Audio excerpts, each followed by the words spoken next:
కోట్లు non tax revenue వస్తుందని బడ్జెట్లో పెట్టారు. నాన్ ట్యాక్స్ రెవెన్యూలో మనకు ఉండేది మేజర్గా రాష్ట్రానికి వచ్చేది ఒక మైనింగ్ అధ్యక్ష. కోర్స్ ఆ మైనింగ్లో కూడా చాలా ఎక్కువ పెట్టినారు, 1000-2000 కోట్లు. అదంతా ప్రాక్టికల్గా లేదు. ఒకవైపు బిల్డింగ్ కన్స్ట్రక్షన్ యాక్టివిటీ తగ్గింది, శాండ్ సేల్స్ తగ్గినాయి, మెటల్ సేల్స్ తగ్గినాయి, గ్రానైట్ కరీంనగర్ అయితే మొత్తం బంద్ అయిపోయింది. సరే, అది అంత ఈజీగా లేదు. క్యాపిటల్ ఎక్స్పెండిచర్ చాలా తక్కువ పెట్టిన బడ్జెట్లో. అది ఒక రకంగా మైనింగ్లో మీరు పెట్టిన ఆదాయం కూడా అంత రియలిస్టిక్గా లేదు. ఇకపోతే ఇంకో అన్నిటికంటే ముఖ్యమైనది, ఇది బహుశా మా సభ్యులు మంచిగా వినాలి. మేము గతంలో రెవెన్యూ రిసోర్స్ మొబిలైజేషన్ కింద ఒక 6,000 కోట్ల రూపాయల భూములు అమ్మాం. రాష్ట్రంలో రైతులకు రుణమాఫీ చేయాలని మేము భూములు అమ్మాం. అప్పుడు ఇదే కాంగ్రెస్ పార్టీ నాయకులు, మన సభానాయకులు రేవంత్ రెడ్డి గారు ఏమన్నారంటే, భూములు పెద్దలిచ్చిన ఆస్తి, మన సోకుల కోసమో మనం బతకడానికో మనము భూములు అమ్మవద్దు అని నాడు ముఖ్యమంత్రి గారు చెప్పారు.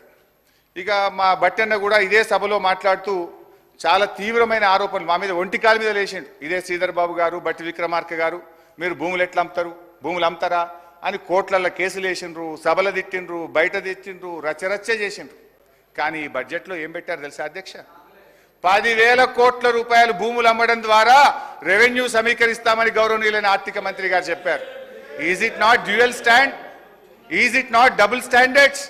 ఆ రోజేమో భూములు అమ్మితే వ్యతిరేకిస్తారు, మేము అమ్మింది కొద్దిగా, మీరైతే ఏకంగా 24,000 కోట్లు మేము భూములు అమ్మడం ద్వారా ప్రత్యేకంగా సాధిస్తామని బడ్జెట్లో పెట్టారు. అధ్యక్ష, బడ్జెట్లో ఏం పెట్టారు?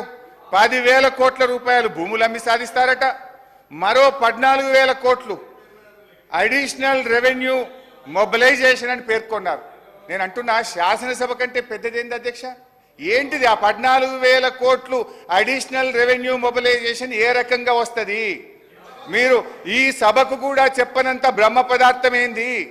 ఆర్థిక మంత్రి గారు సమాధానం చెప్పేటప్పుడు ఈ 10,000 ఎట్లా, ఏ భూములు అమ్ముతారు, ఏ రకంగా అమ్ముతారు, ఈ 14,000 కోట్లు అడిషనల్ రెవెన్యూ మొబిలైజేషన్ ఏ రకంగా వస్తుంది, ఈ 24,000 కోట్ల రూపాయలు ఎట్లా చేస్తారో కూడా వారి సమాధానంలో చెప్పాలని నేను కోరుతా ఉన్నా అధ్యక్ష.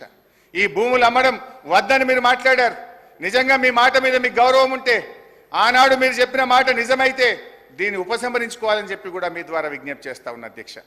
అధ్యక్ష, మొత్తంగా నాన్ ట్యాక్స్ రెవెన్యూ 35,000 కోట్లు, అందులో 24,000 కోట్లు భూములు అమ్ముతారట. మరి ఎట్లా అమ్ముతుందా? ఒకవైపు ఆర్థిక మాంద్యం ఉంది. హైదరాబాద్లో ఎవరైనా పెళ్లికో ఆరోగ్యపరంగానో అర్జెంటుగా ప్లాట్ అమ్ముకుందామంటే అమ్మని పరిస్థితి వచ్చింది. సరే, దానికి కారణాలు మీరే, దాన్ని లోతుకుపోతే అది మళ్ళీ పాలిటిక్స్ అవుతుంది, కానీ ఇంకోసారి మాట్లాడతారు అధ్యక్ష. అంటే ఓవరాల్గా చూస్తే గ్రాంట్ ఇన్ ఎయిడ్ కేంద్ర ప్రభుత్వం నుంచి వచ్చే దాంట్లో 12,000 కోట్లు